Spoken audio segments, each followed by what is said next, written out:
علامتی که همتون میشنوید اعلام خطر یا وضعیت قرمز است و معنی و مفهوم آن این است که حمله هوایی انجام خواهد شد. محل کار خود را ترک و به پناهگاه بروید.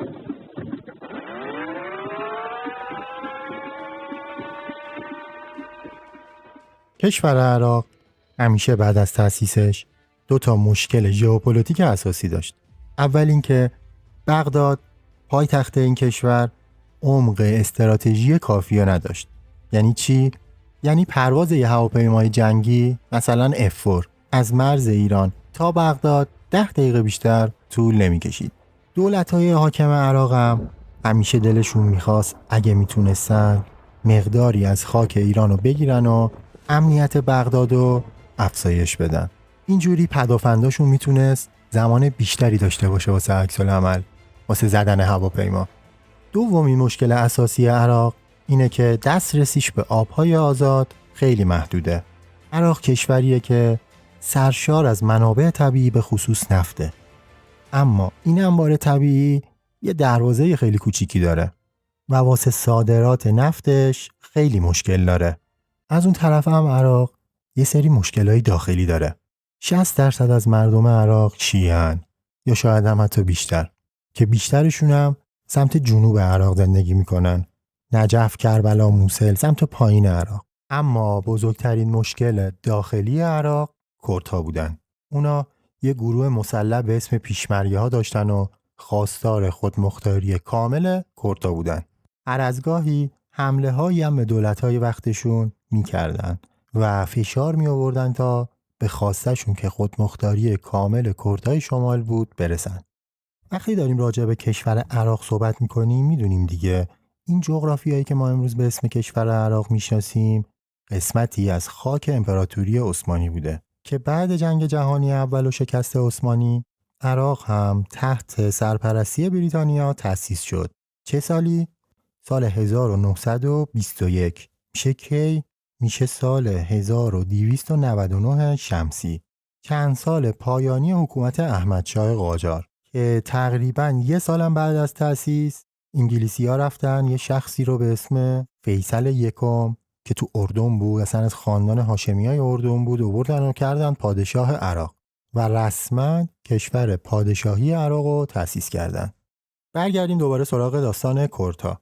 اون زمانم که حزب بعث اومد سر کار، مثل بقیه دولت‌ها از دست کردها در امان نبود و همین شد که صدام که اومد سر کار گفت که باید یک بار برای همیشه از شر کردها راحت بشم و کارشون رو یه سره کنم که خیلی هم داستان جالبی داره. ولی قبلش بریم یه خورده ببینیم حزب بعث چی بود، چجوری اومد سر قدرت، بعد برمیگردیم به داستان جنگ صدام و کردها که صدام 2 جنگ با کردها کرد که خیلی داستان جالبی داره. تو سال 1958 ژوئیه 58 علیه فیصل دوم دست به کودتا زدن و فیصل دومو که 23 سالم بیشتر سن نداشت، بعد پدرش تو 7 سالگی پادشاه شده بود و ارتشی‌ها ریختن تو کاخ فیصل و اونو کل خانواده‌شو کشتن. جسدش هم به ماشین بستن و دور بغداد چرخوندن و اعلام جمهوری کردن. یکیشون هم اومد شد به اصطلاح رئیس جمهور عراق. کی؟ عبدالکریم قاسم که به شدت هم ناسیونالیسم و وطن پرست بود. همین ایشون هم بود که واسه بار اول مدعی عربی بودن خوزستان و حاکمیت کامل عراق بر رود شد. قاسم با زدن همین حرفا بین مردم عراق هم خیلی محبوب شده بود. اما چند سال بعد با همون دوستش که با هم کودتا کرده بودن، عبدالسلام عارف، به مشکل خوردن و این بار عارف علیه قاسم کودتا کرد. قاسم رو کشت و خودش شد رئیس جمهور عراق. عراق معروفه دیگه، یه اصطلاحی هست که میگن عراقی‌ها هر وقت حوصله‌شون سر میره یه کودتایی انجام میدن و حکومت رو عوض میکنن. الان هم بخوایم بهش نگاه بکنیم یه جورایی همین جوریه. بگذاریم. حزب بعث چون نقش پررنگی تو کودتا و ترورهای قاسم داشت، تو تقسیم قدرت سهم زیادی از دولت عارف گرفت. ولی روی قدرت بودن حزب بعث 9 ماه بیشتر طول نکشید و بعد از 9 ماه عارف حزب بعث رو از کلیه پست‌های دولتی برکنار کرد و شخص حسن البکر رو هم که رئیس حزب بود از عراق اخراج کرد. علتش چی بود؟ کلاً بعثی‌ها بیش از اندازه خشن بودن. اون زمان تو عراق چند تا حزب بودن که با هم رقابت داشتن و 2 تا از مهمتریناش همین حزب بعث بود و حزب کمونیستای عراق. بعثی‌ها به محض اینکه به قدرت رسیدن شروع کردن به انتقامگیری از کمونیستا. دستگیری‌های گسترده، قتل و اعدام‌های گسترده کمونیستا رو تا جایی ادامه دادن که کم کم صدای مردم عراق هم در اومد و شروع کردن به اعتراض. عارف هم که میدید دولت جدیدش تو خطره، واسه آروم کردن اوضاع بعثی‌ها رو از کشور اخراج کرد. ولی این اخراج 4 سال بیشتر طول نکشید و این بار حسن البک بر علیه عارف کودتا کرد و قدرت رو ازش پس گرفت. اینا همشون همونایی بودن که بر علیه پادشاه کودتا کرده بودن و حالا افتاده بودن به جون همدیگه. و بالاخره حسن البک و معاون 31 ساله خودش صدام حسین قدرت رو به دست گرفتن و صدام هم عملاً شد نفر دوم عراق. 1 سالی بعد از اینکه به قدرت رسید صدام شروع کرد به حذف مخالفای داخلی خودش و اینجا بود که تصمیم گرفت یک بار برای همیشه از شر بارزانی و گروه دردسرسازش خلاص بشه. صدام به ارتش و نیروی هوایی دستور داد که با تمام قوا به کردها حمله کنن. نیروی هوایی شروع کرد به بمبارون گسترده مواضع کردها و نیروی توپخانه هم آتش سنگینی ریخت رو کردها و همزمان هم روی زمین چندین لشکر زرهی شروع کردن حمله به مواضع کردها. صدام هم داشت خودشو آماده می‌کرد واسه اعلام پایان داستان پیشمرگه ها و اعلان یک جشن عمومی که خیلی زود خودشو تو شرف یه شکست سنگین و تحقیرآمیز دید. یه ارتش واقعا قدرتمند کلاسیک علیه یه گروه مسلح کوچیک قرار گرفته بود. علتش چی بود؟ اشتباه محاسباتی صدام کجا بود؟ کردستان که تو شمال عراق قرار گرفته پر از کوهستان‌های صعب العبور و دره‌های عمیق که همین کارو واسه یه ارتش کلاسیک خیلی سخت میکنه. مثل همون اتفاقی که واسه نازی‌ها تو قفقاز افتاد یا اون اتفاقی که واسه ارتش قدرتمند شوروی اون زمان تو افغانستان افتاد و یا همین عملیاتایی که خودمون تو جنگمون داشتیم. یه گروهان 200-300 نفره 100 کیلومتر 150 کیلومتر نفوذ میکردن تو عمق خاک عراق و عملیات میکردن و برمیگشتن و ضربه های زیادی هم میزدن که موضوع جالبیه که جای دیگه حتما باید دربارش صحبت کنیم. و اما از اون طرف کردا، اونا از بچگی تو همین کوها بزرگ شده بودن و به راحتی میتونستن از گردنها و گذرگاه‌ها به نفع خودشون استفاده کنن. کمین‌های زیادی واسه ارتش میذاشتن و ضربه‌های زیادی هم به ارتش صدام میزدن و بمبارون‌های ارتش و توپخانه صدام هم نمیتونست اثر زیادی روشون بذاره. اونا یه گروه چریکی کوچیک بودن و به راحتی جابجا میشدن و مثل یه ارتش نیازی به لوجستیک سنگین نداشتن. و از اون طرف هم مهمات ارتش داشت تموم میشد. شوروی هم که بزرگترین تامین کننده سلاح‌های اون زمان عراق بود، حاضر نبود دیگه به صدام مهمات و سلاح بده. روس‌ها هم از صدام و بعثی‌ها سر قضیه کمونیستا که گفتیم دل خوشی نداشتن و حالا که میدیدن دولت تازه تأسیس بعث تو خطر جدی افتاده، میخواستن انتقام اون کمونیستا رو بگیرن. صدام هم که میدید اگه همینجوری ادامه بده دیگه هیچ چیزی از دولت نوپای خودش باقی نمیمونه. خودش سوار هواپیما شد و به سرعت خودشو به مسکو رسوند و از برژنسکی رهبر شوروی خواست که کمک کنه و جلوی کردها رو بگیره. مسکو هم خیلی گرم از صدام استقبال کرد ولی در عمل هیچ کمکی به صدام نکرد.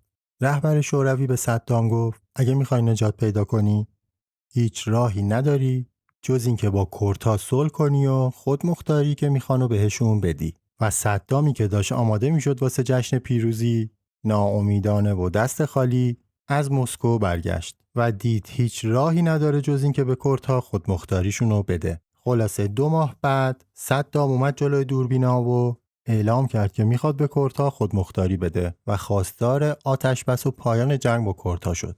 اون قبول کرد خود مختاری رو به کردها بده ولی گفت استانهای نفتی و مثل کرکوک و موسل رو که تو شمال عراق هست 4 سال بعد به کردها تحویل میده. کردها هم که پیروز شده بودن و خیلی خوشحال بودن قبول کردن و بارزانی هم بغداد اومد و با صدام دیدار کرد و روابطشون خیلی دوستانه شد. ولی این 9 ماهی که صدام با کردها جنگیده بود دولت صدامو خیلی ضعیف کرده بود و حالا صدام میدید که این فرصت خیلی خوبیه که ببینه چجوری میتونه از اون چاهی که افتاده در بیاد. صدام دید که رو شوروی که نمیتونه حساب کنه. شوروی تو موقع حساس پشتشو خالی کرده بود. اما تصمیم گرفت که این بار به جای شوروی بره به سمت غرب. زمان جنگ سرد دیگه. ساختار قدرت دو قطبیه. کشورها معمولاً یا سمت بلوک غرب بودن یا سمت بلوک شرق. اما عراق سر جنگ 6 روزه عرب و اسرائیل رابطش با آمریکا شکراب بود. واسه همین صدام تصمیم گرفت که بره به سمت فرانسه. حالا چرا فرانسه رو انتخاب کرد؟ فرانسه هم کشور قوی بود، هم جنگ افزارها و سلاح‌های خیلی خوبی داشت و از همه مهمتر به نفت عراق هم خیلی احتیاج داشت. تو اون سالا کشورهای صنعتی واسه یه بشکه نفت سر و دست میشکوندن و جنگ عرب و اسرائیل هم باعث شد قیمت نفت خیلی بالا بره. خلاصه این که خیلی زود ژاک شیراک و صدام با هم به توافق رسیدن. قرار شد که عراق نفت فرانسه رو تامین کنه و فرانسه بهشون جنگ افزار رو سلاح بده. صدام و ژاک شیراک خیلی با هم صمیمی شده بودن و تا همین آخرایی هم که صدام سر کار بود رابطه دوستیشون با هم ادامه داشت. فرانسه قول جنگنده‌های میراژو که اون زمان بالاترین تکنولوژی رو داشت و حتی امروز هم جزو یکی از جنگنده‌های خوب و فعال دنیا محسوب میشه رو داد و اینجا بود که روس‌ها دوباره سر و کله‌شون پیدا شد. شوروی که از اوضاع بد دولت عراق خبر داشت سریع وارد عمل شد و نخست وزیر شوروی رفت بغداد که مثلا یه معاهده دوستی با صدام امضا کنه، ولی در حقیقت میخواست از صدام باج بگیره. صدام هم که اوضاع خیلی بدی داشت مجبور شد که این معاهده رو امضا کنه. این معاهده چی بود؟ این معاهده به شوروی امتیازهای زیادی میداد، از جمله تأمین نفت مورد نیاز روس‌ها و حق پهلو گرفتن ناوهای جنگی شوروی تو پایگاه دریایی ام-القصر. صدام اینطوری تونست شوروی رو آروم کنه. کردها هم که دیگه قطعاً تا 4 سال آینده هیچ حرکت خطرناکی انجام نمیدادن. خلاصه اینکه صدام حسابی انبار تسلیحات خودشو پر کرده بود و اون 4 سال مهلتی هم که به کردها داده بود تموم شد. کردها هم خیلی خوشحال به بغداد اومدن تا خودمختاری کاملشون رو از صدام بگیرن. صدام هم گفت که خودمختاری رو بهشون میده ولی حاضر نیست شهرهای نفتی رو بهشون تحویل بده. صدام خیلی خوب میدونست که کردها قبول نمیکنن و همین چاه‌ها میتونست تنها راه درآمدیشون باشه.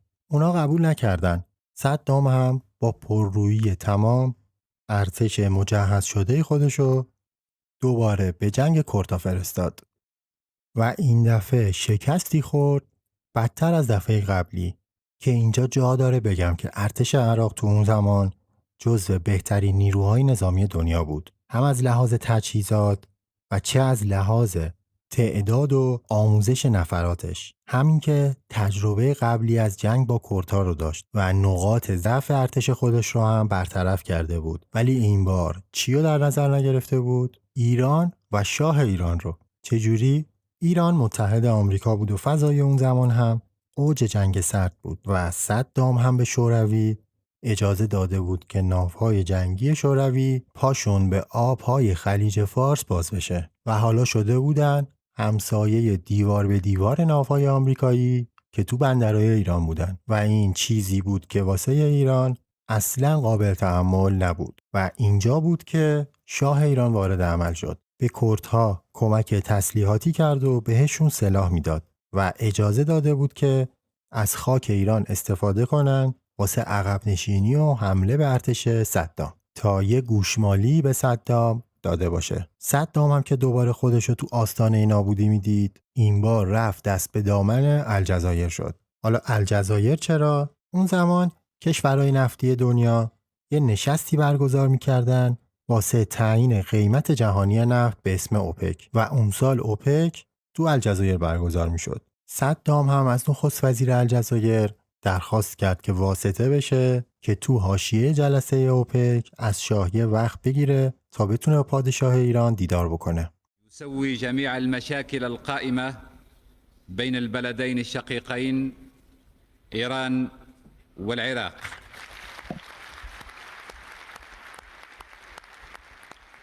خلاصه اینکه شاه و صدام همدیگر رو ملاقات کردن و نزدیک به 5 ساعت با هم صحبت کردن و در آخر هم به نتیجه رسیدن و قرار شد که عراق از ادعاهای خودش درباره عربی بودن خوزستان و مالکیت اعراب به جزایر سگانه دست برداره و اما مهمترین امتیازی که شاه گرفت در مورد اروندرود بود. قبل از این مرز دو کشور ساحل شرقی اروند بود، یعنی کل رود دست عراق بود و قرار شد که از این به بعد مرز رو خط القرع تعیین کنه. خط القرع چی بود؟ خط القرع یه معاهده بین المللی بود که کشورهایی که مرزشون با رودخونه از هم جدا میشه برن عمیق‌ترین نقطه‌های رودخونه رو محاسبه کنن، یه خط تو امتدادش بکشن و اون خطی که به دست میاد بشه مرز دو کشور. همین کارم در مورد اروند انجام شد. حالا جالبی قضیه کجا بود؟ طبق خط القرع بیشتر رود سهم ایران میشد و همون دسترسی کم عراق به خلیج فارس هم که بود الان از اونم کمتر شده بود. خلاصه صدام مجبور شد قبول کنه. وقتی هم که برگشت بغداد یه سخنرانی حماسی کرد و اعلام کرد که یه پیروزی خیلی بزرگی به دست آورده و دستور داد که کل کشور رو چراغونی کنن و 3 روز و 3 شب هم جشن بگیرن. در صورتی که این واسه صدام یه شکست کامل بود. در هر صورت روابط عراق هم با ایران خوب شد و روابط دوباره به سطح سفیر برگشت. تا قبل از این نه ایران تو عراق سفیر داشت نه عراق توی ایران و همه چیز خیلی خوب پیش میرفت تا اینکه یکی از بزرگترین تحولات قرن توی ایران شکل گرفت. الله الرحمن الرحیم. این صدای انقلاب اسلامی ایران است. این صدای انقلاب اسلامی ایران است. این صدای انقلاب اسلامی ایران است. با پیروزی انقلاب دوباره روابط ایران و عراق پرتنش شد. معمولا توی کشوری که یه تغییر و تحول بزرگی مثل انقلاب رخ میده، حاکمای جدید اون کشور هیئت‌های حسن نیتی و واسه همسایه‌های کشورشون میفرستن. ولی ایران نه تنها این کارو نکرد و این هیئت‌ها رو نفرستاد، برعکسش شروع کرد به تحریک کردن و گفتمان صدور انقلاب و حتی کارو از شعار و دعوت به شورش و صدور انقلاب جلوتر بردن و سازمانی هم واسه دخالت تو کشورهای همسایه درست کردن به اسم سازمان‌های آزادی بخش سپاه که بعدها هم خوب تقویت شد و اسمش تغییر کرد و شد همین سپاه قدسی که امروز ما می‌بینیم. همزمان هم یه سری اتفاقات تو کشورهای همسایه افتاد. علل خصوص اعراب حاشیه خلیج فارس که باعث شد کشورهای عربی وحشت کنن که نکنه که انقلابی مثل انقلاب ایران تو کشورشون رخ بده. اوایل سال 1980 تقریباً یه سالی بود که از انقلاب گذشته بود که جلسه کنفرانس کشورهای اسلامی تو تائب عربستان برگزار شد و قرار بود که موضوع جلسهشون که از قبل تعیین کرده بودن درباره خطر اسرائیل واسه کشورهای عربی باشه. اما اتفاقایی که تو این یه سال بعد از 57 افتاد باعث شد که موضوع جلسهشون تغییر کنه و بشه خطر ایران واسه کشورهای عربی. تو این یه سال مگه چه اتفاقی افتاده بود که اعراب بزرگترین دشمنشون که چندین بار هم باهاش وارد جنگ نظامی شده بودن کنار بذارن و نگران خطر ایرانی بشن که تا سالهای قبلش روابط عادی و خوبی باهاش داشتن. بریم سراغ این اتفاقات، یه چند تاشون رو ببینیم که این اتفاقات چی بود.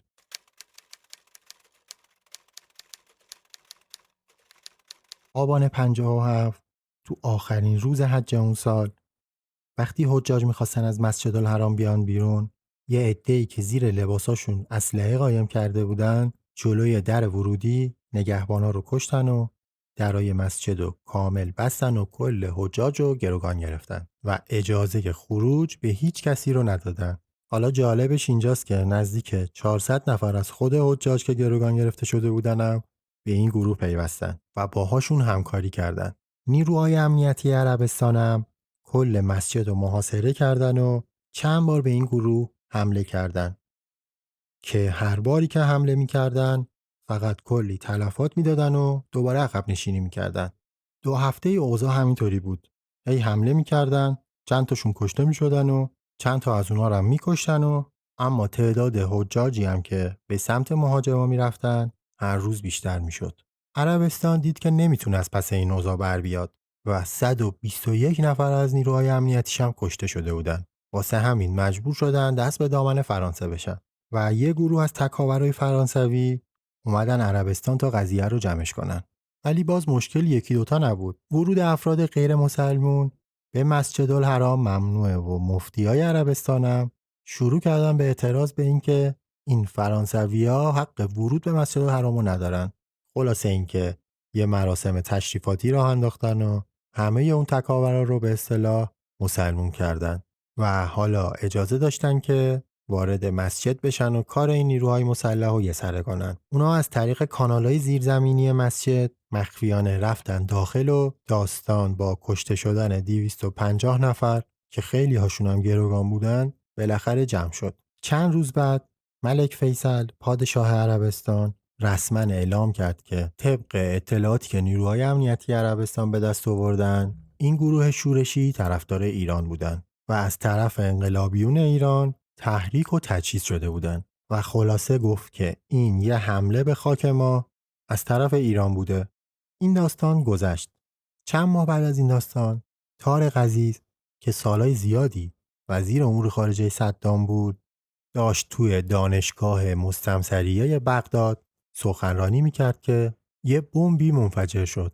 چندین نفر کشته شدند ولی به طارق عزیز آسیبی نرسید و باز هم اعلام شد که این کار شیعیان نزدیک به ایران بوده.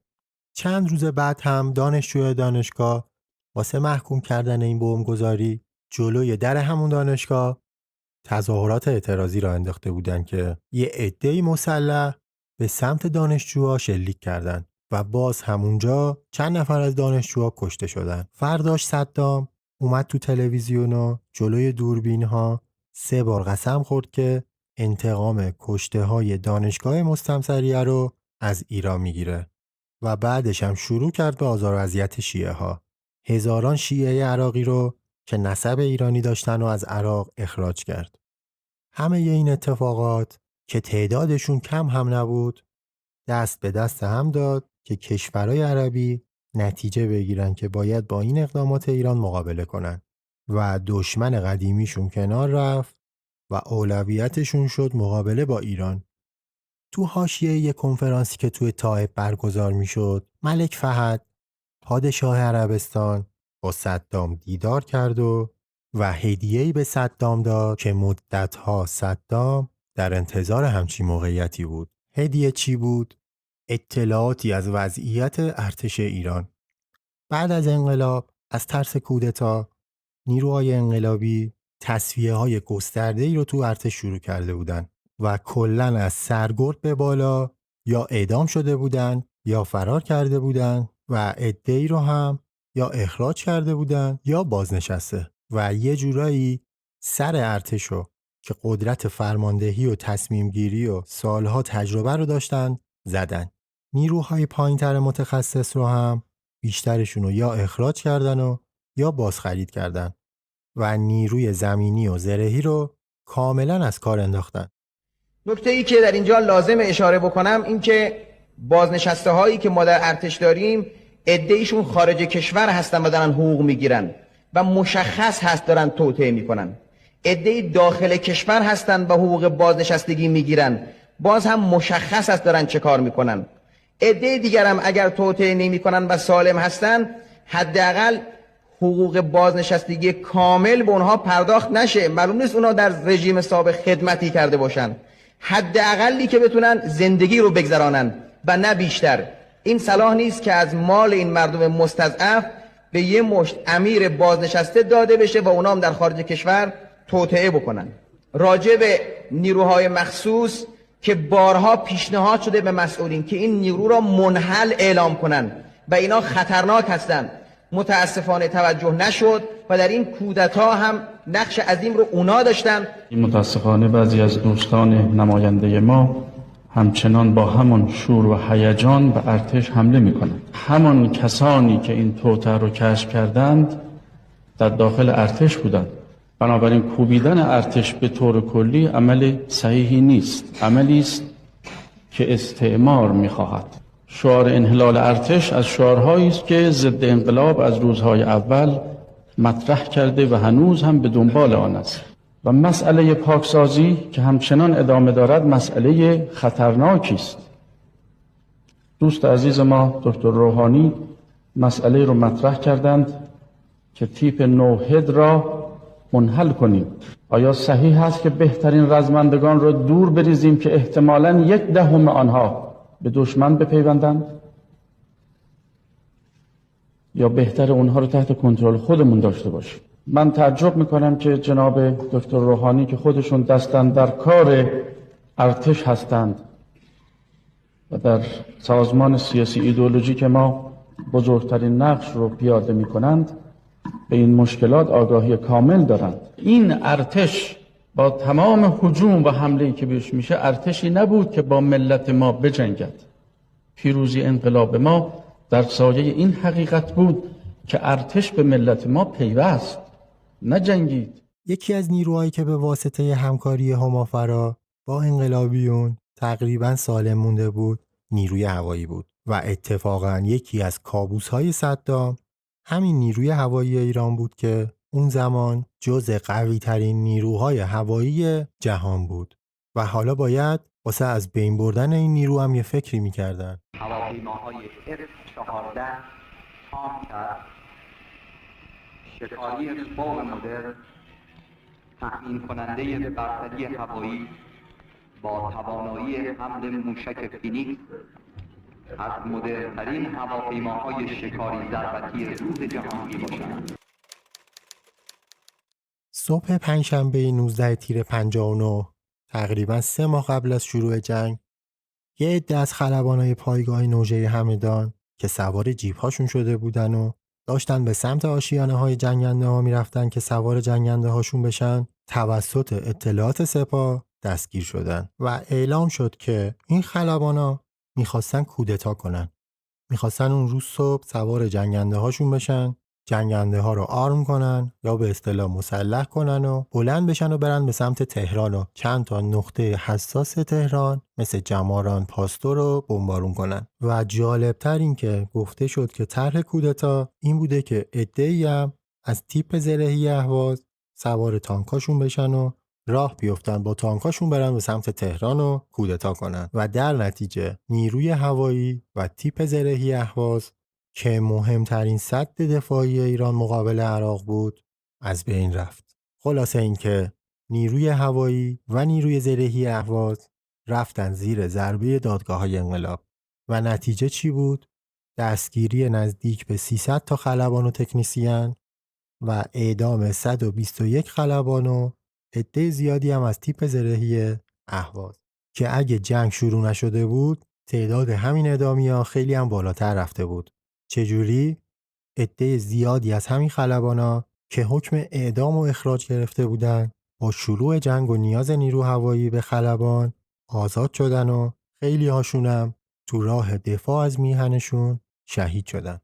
یعنی امریکا و اسرائیل اومدن یک تاکتیک کوتاه مدت نظامی زدن و اومدن از یک شخصیتی به نام سپهبد آریانا استفاده کردن و یک شورای 3 نفری از آریانا، اویسی و بختیار تشکیل دادن.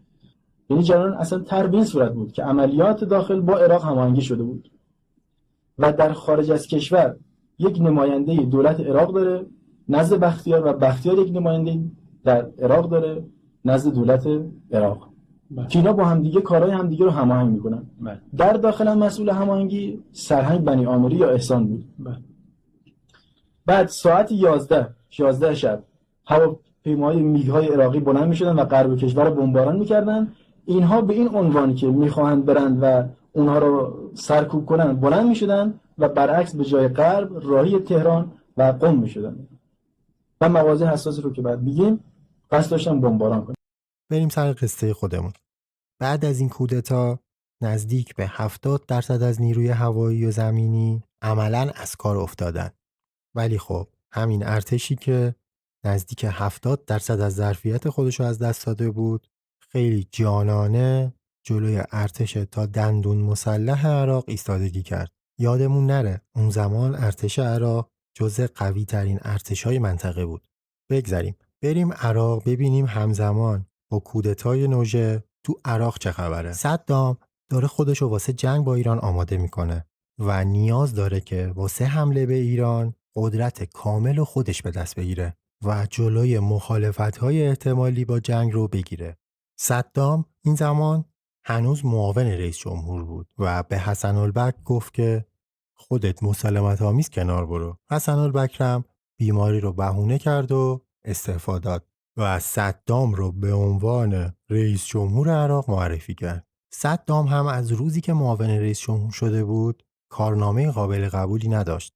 2 جنگو که شکست خورده بود، کلی امتیاز به ایران داده بود و داخل خود حزب بعث مخالفای زیادی داشت. صدام برادرش برزانو مأمور میکنه که لیستی از مخالفایی که تو حزب داره رو جمع کنه و بعد اون جلسه معروف حزب رو تشکیل میده. البته در واقع جلسه حزبی نبود، یه جوری شو سیاسی بود. صدام با سیگار برگی که گوشه لبش بود وارد جلسه شد و یک کاغذی از جیبش در آورد و شروع کرد به خوندن اسامی. اسم هر کی رو که میخوند طرف با ترس و لرز از جاش بلند میشد و با همراهی نگهبانای جلسه بیرون برده میشد. کسانی هم که مونده بودن از روی ترسشون بلند میشدن و شعارهای زنده باد صدام سر میدادن. صدام هم که این شعار رو خیلی جدی گرفته بود با شعارهای اینا احساساتی میشد و حتی گریه هم کرد. و نتیجه این شو خونین حزبی اعدام 21 نفر از اعضای بلند مرتبه حزب بعث بود که به اجبار صدام به دست دیگر اعضای حزب تیربارون شدند. یعنی صدام به بقیه گفت که اگر میخواید وفاداریتون رو به من ثابت کنید باید دوستای قدیمی خودتون رو تیربارون کنید. و خلاصه شروع ریاست جمهوری صدام یه شروع خیلی خونین بود.